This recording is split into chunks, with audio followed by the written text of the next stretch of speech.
Welcome to the Friday edition of Wine's World, and I'm going to try to pull some themes together today. Last time I talked about traffic in Cambodia, and in the process I talked about traffic rules, the official ones and the ones that people actually use. And the time before that, I talked about plurals in English and why Latin plurals in English tend to follow Latin grammar rules, whereas Italian loanwords in English tend to follow higgledy-piggledy or semi-nonsensical rules. So rules are important to me. They're important to every anthropologist because culture is a system of rules. But what interests me most is when, how, and why people break the rules. Now again, I'm talking about cultural rules, informal rules, not laws. Sometimes laws codify actual cultural rules or cultural norms, but a lot of the time they don't. For example, we have a lot of rules about things it's good to do on a birthday. They're not codified in any law, but you should have a cake, you should have candles, you should have presents, you should have a party, and so on. So, when do we break those rules and why? That's the subject of my latest book that I'm working on. And my bottom line thesis, which is going to take a long time explaining, and then I'll do some of it here. My bottom line thesis is that humans see order, that is rules, they see order as a necessary evil, but they don't like it. Humans prefer chaos. Let's talk about that a little.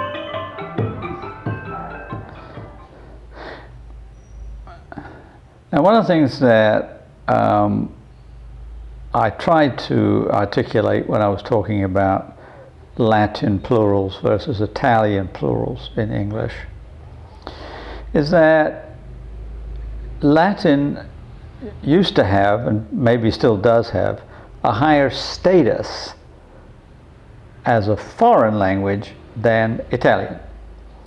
And at one time, many, many more people, certainly many, many more educated people, could read and write Latin than could read, write, or speak Italian. I don't think that's so true anymore, but it was true for a very long time, and in particular, the elite in England went to schools where they studied almost nothing but Latin and Greek for their time in prep school and secondary school. That was considered to be a proper education. That all ended at the end of the 19th century, and slowly in the 20th century, subjects such as English, history, science, geography, mathematics were introduced. But throughout most of the 19th century, the study of the classics was considered to be the foundation of all education for the elite. And since standard language follows the dictates of the elite in general, the Latin forms and Latin plurals were expected because the elite knew them, whereas the elite did not, by and large, know Italian or care, and so didn't use Italian plurals correctly or at all. And one of the things we know by looking deeply into language, and I'll just use English as an example, is that the history of the language is deeply embedded in various forms of the language, particularly the written language. For example, there are a lot of silent letters in English that were at one time not silent, and clusters of letters that were pronounced in certain ways when they're not anymore. Let's take initial K followed by a consonant, as in knife or knight, that is knight on horseback, not day and night, but K-N-I-G-H-T. Knife would at one time have been pronounced kniff. Now, kn, the kn sound we don't like anymore, and so we've dropped it. But the old spelling, k, n, if, remains as a kind of atavism, I guess you could call it. Or night is even more complicated, was at one time pronounced knicht, the way the GH was a guttural sound, like in the Scots dialect when they talk about a lake, they call it a loch. That guttural sound has dropped from English, but it remains in the spelling. And so when you see a word that has that GH at the end, you can at least hypothesize that at one time the word ended in the ch sound.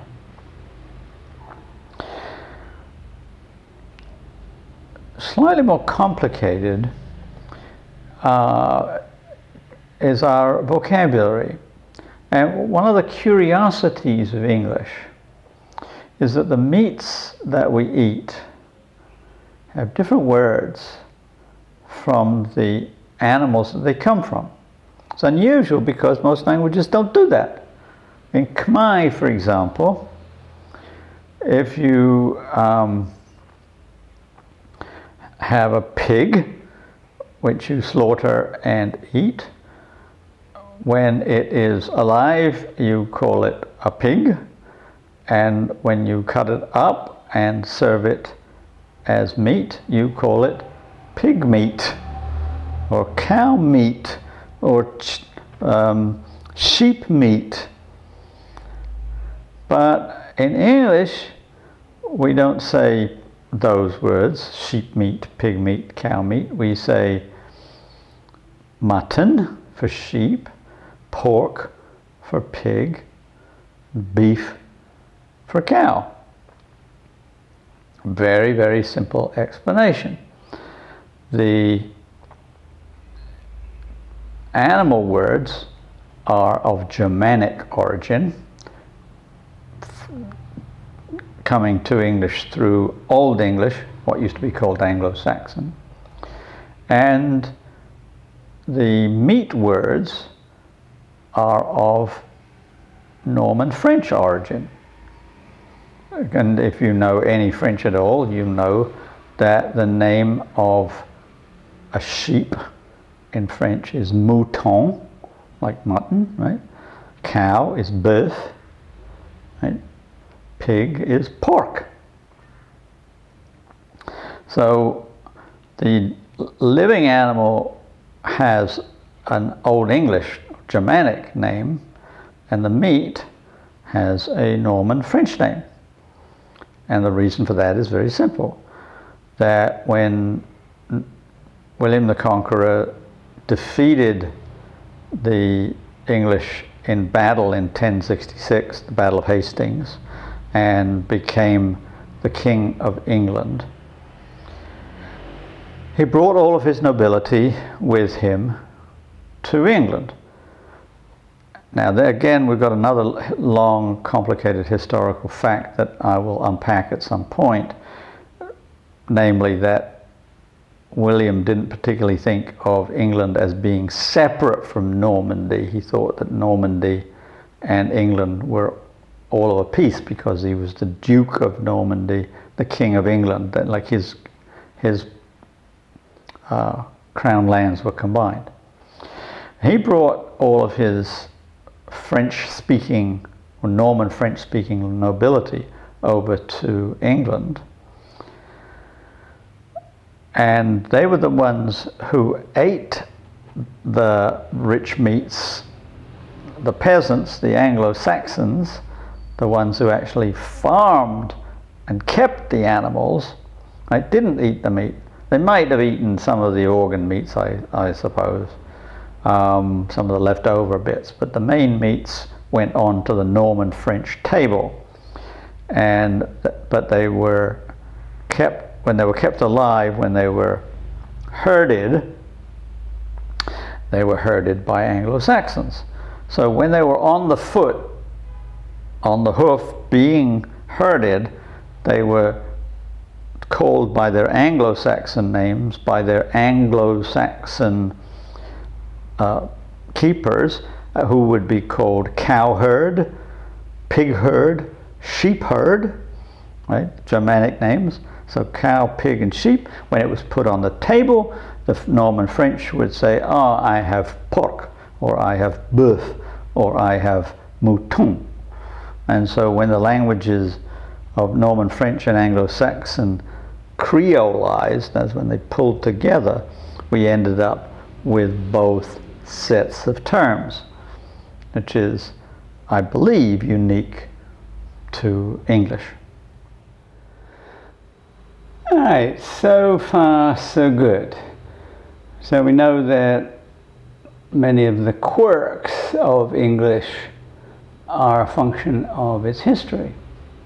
But then you might ask, if you happen to know some Italian or Spanish or French, why is it that those languages manage to have a really orderly system of spelling, whereas English doesn't?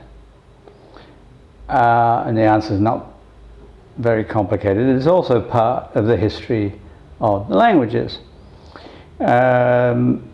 Both Italian and Spanish are the outgrowths of political movements that happened in the 19th and 20th centuries. Italian, for example, was very strongly standardized and regularized by Mussolini and his fascist party, which was strongly nationalistic and wanted to have the language of the entire nation, which had at one time been broken up into small states like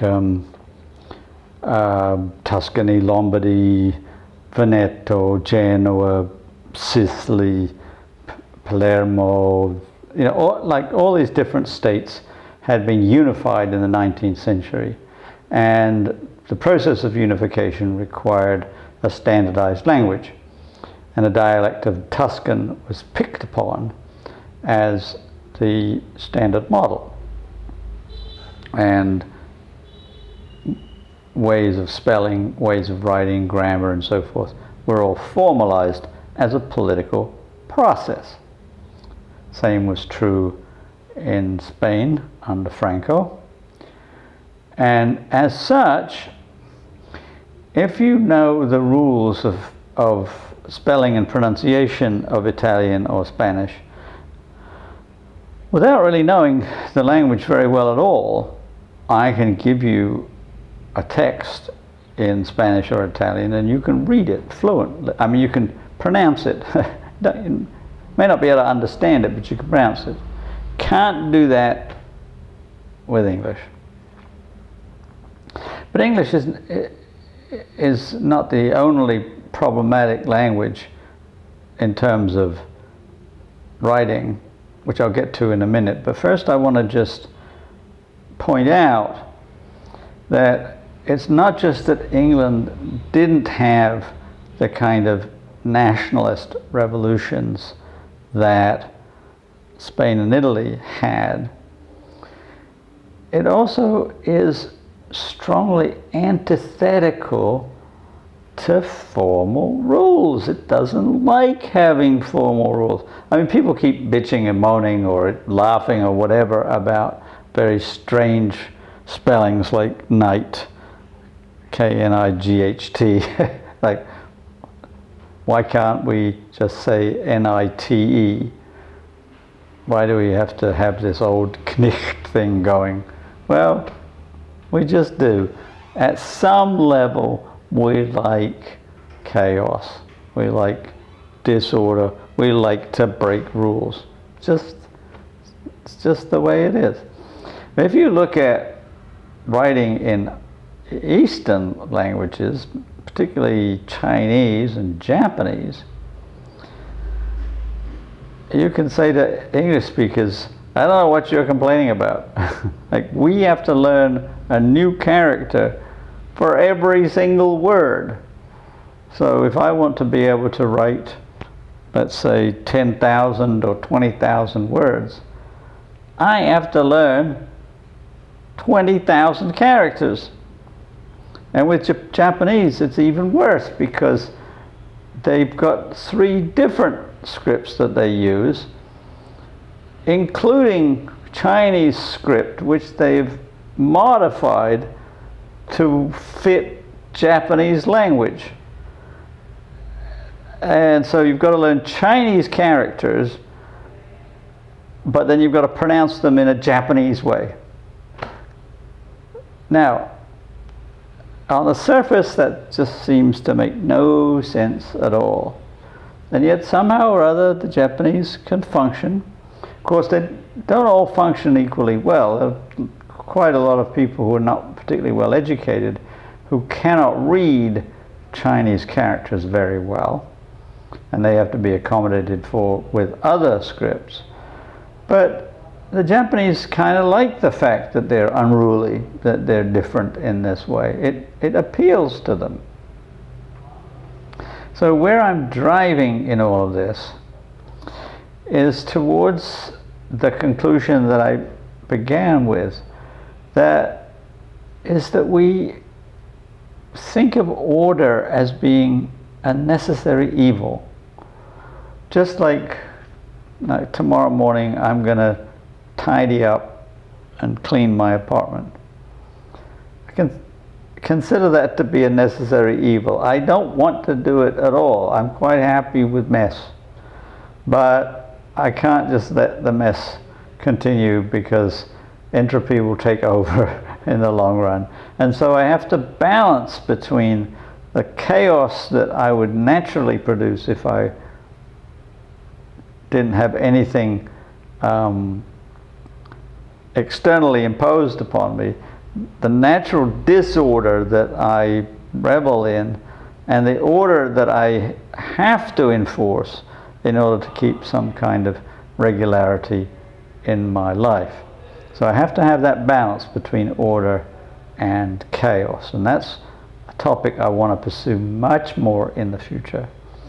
And I will, but for now, please tell your friends about my videos. Please like, please subscribe, tell your friends to subscribe, and I will see you on Tuesday.